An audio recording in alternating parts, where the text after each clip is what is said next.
Hello， 大家好，我係10零丹丹。依家咧，我係所在蒜寮灣嘅富寮灣嘅呢個樓盤嘅單位啦。咁我哋可以睇得到富寮灣呢邊嘅小區嘅綠化做得相當啲唔錯嘅，佢都係一個西班牙嘅一個風格啦。前面有別墅啦，同埋海景啦。咁今日同大家拍攝一間單位係85方嘅一個兩房單位，通燃氣嘅，同埋咧佢嘅房間同埋露台都可以望得到海景嘅喎。佢係西南朝向嘅一個景觀。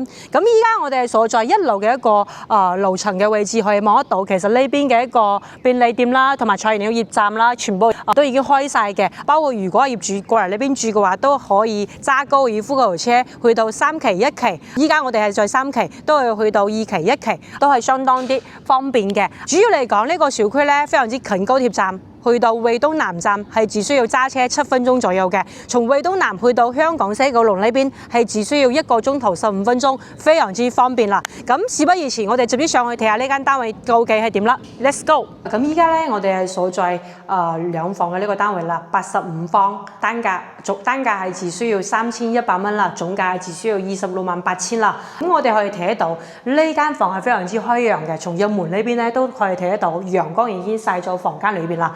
咁入門開始嘅話，其實咧開發商呢邊嘅一個交流標準嘅話，佢係冇智能嘅碼鎖嘅，相當於佢係一個簡約式嘅一個鎖匙開門啦，同埋嘅一個電掣嘅位置啦。咁電掣嘅每個單位嘅位置都已經寫清楚嘅，房屋裏邊啊，同埋總掣，同埋呢邊嘅一個網線 WiFi 嘅一個入戶嘅位置啦。咁佢嘅一個85方嘅話，洗手間呢邊嘅話，佢入門咧，佢洗手間呢邊都係做咗一個乾濕分離嘅，洗手間其實都非常之闊啦，嗬。同埋呢邊嘅一個洗手盤啦，因為長期可能業主咧佢係冇過嚟呢邊住，所以咧其實呢邊嘅地包括呢邊嘅牆身可能有啲甩皮啦，後期需要自己再重新去執修啦。咁在呢邊嘅廚房嘅話，主要嚟講85方呢邊咧佢嘅係一個有窗戶嘅廚房啦，咁佢唔會話好大油煙啦，同埋咧佢都係通燃氣嘅。咁富寮灣呢邊比較稀缺嘅一個產品，其實咧佢嘅一個通燃氣嘅戶型嚟講係比較少啲，可能話一層咧只有幾間。咁呢間單位嘅話就係通燃氣嘅啦，包括呢邊可以搞一個燃氣錶啦，同埋呢邊嘅櫃啦都非常之新淨啦。業主咧佢因為未過嚟呢邊住，全屋未裝修，所以可以睇得到呢邊嘅抽油煙機都係好新淨企理嘅，同埋呢邊嘅櫃桶，因為呢個其實廚房呢邊做得非常之闊。其實兩個人過嚟呢邊炒菜啊、洗菜啊都係足夠位置嘅。依家我哋所在10樓嘅位置，水壓都唔會話非常之細啦，同埋呢邊嘅櫃全部都係非常之新淨嘅。全屋業主未過嚟呢邊住，後期可以自己再執衛生啦，自己再擺啲家私家電過嚟呢邊入住啦。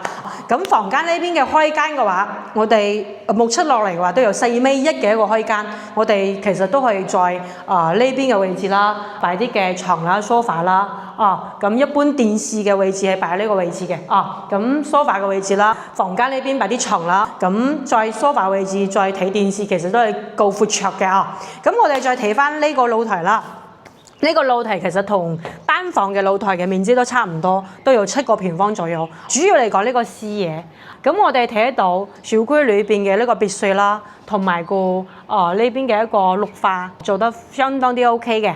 咁呢邊佢係朝西南向，相當於其實到咗下晝之後咧，可以睇得到日落嘅。咁前面呢邊嘅話係2期啦，我哋係所在富寮灣嘅3期。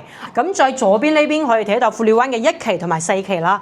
咁其實前面咧佢係有一個水上樂園啦，同埋嘅希爾頓嘅一個酒店嘅。咁呢個酒店都係一個5星級嘅啦。而家嘅話都係有酒店嘅一個泳營嘅。咁前面呢邊嘅話其實都有一個海雲天嘅一個古村落啦，前面都有啲餐廳同埋便利店啦。食肆嚟講，其實樓下簡單嘅一個餐廳同埋嘅便利店都有。咁主要呢邊咧，因為佢大面積，全部都係別墅啦，同埋嘅如果長期過嚟呢邊住業主，其實係比較少啲嘅。所以其實呢邊嘅人係冇10零銀灘咁多嘅一個人氣啦。咁呢邊主要居住嚟講非常之安靜舒適啦，同埋咧呢個單位主要佢嘅景觀都可以望得到海景，同埋呢邊嘅一個園林都好舒服，呢個西班牙嘅一個風格嘅一個裝修。咁其實我哋外觀呢邊都有擺冷氣機嘅一個位置嘅，呢邊係開發商嘅一個交流標準啦。咁我哋再睇間房間裏邊，咁呢邊係有2個房間啦。第一個嘅一個次臥室呢邊嘅話，佢都係要帶一個飄窗，相當於可能在飄窗呢邊都可以睇得到一啲海景啦，同埋綠化啦。呢邊都可以擺一個1.5米或者1.8米嘅床都係足夠嘅。咁呢邊可以到時自己再搞一個衣櫃，或者在呢個位置都擺一個全屋到頂嘅衣櫃都 OK 啦。另外一個房間嘅話，我哋再睇下。另外一個房間入門呢邊呢，我哋可以在左邊呢邊位擺一個全屋到頂嘅衣櫃，同埋呢邊可以擺一個1.8米嘅床。在床身呢邊都帶埋飄窗，都可以望得到海景視野。其實呢，如果係在呢邊擺一個作台，就係飄窗連埋作台嘅位置，坐緊呢邊睇睇書啊，或者係飲飲茶、飲飲咖啡、望望海景、小區嘅園林。都係好溫馨舒服嘅。咁我哋再睇翻呢間屋嘅一個整體嘅情況啦。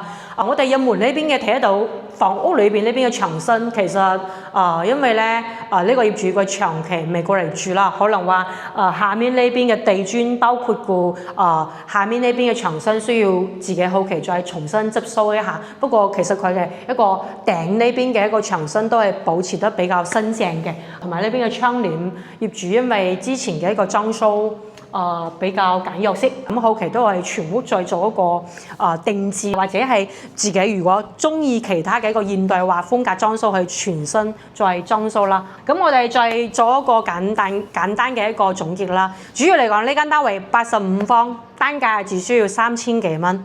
咁一般嚟講，2-3千蚊可以買得到咩單位呢？其實一般呢，第一係望唔到海嘅，第二呢係冇沙灘。不過我哋呢間單位佢係望得到海景嘅。不過富寮灣呢邊啦，佢只有海雲天前面一啲啲嘅一個沙灘啦。不過係一個人工沙灘。如果係要大自然嘅沙灘，可能係需要過咗橋。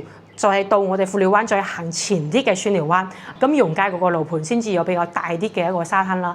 咁呢邊係冇沙灘嘅，咁呢邊嘅餐廳嚟講係比較簡單啲，可能簡單解決一日3餐係 OK 嘅。不過如果係想去買啲嘅菜，或者係想更加多嘅海鮮都可以。自己揸車去到嘅市場，咁最近嘅一個稔山市場有10幾分鐘，包括咧在富寮灣對面呢邊嘅一個村莊，其實咧如果係上晝6點到8點左右嘅話，都係非常之多嘅菜式去選擇嘅。咁呢邊嚟講，佢生活咧係冇十里銀灘咁方便咯。咁景觀安靜舒適嚟講都係 OK 嘅。主要嚟講，富寮灣呢邊到高鐵站呢邊嘅話係只需要6-7分鐘，自己開車6-7分鐘。直接到惠東南站，咁惠東南站到香港西九龍，佢係1個鐘頭15分鐘嘅一個車程，咁佢嘅一個交通嚟講係比較方便嘅。如果有興趣惠州海邊單位都可以隨時聯繫我，上面有我嘅2維碼同埋聯繫方式。我哋下期再見，拜拜。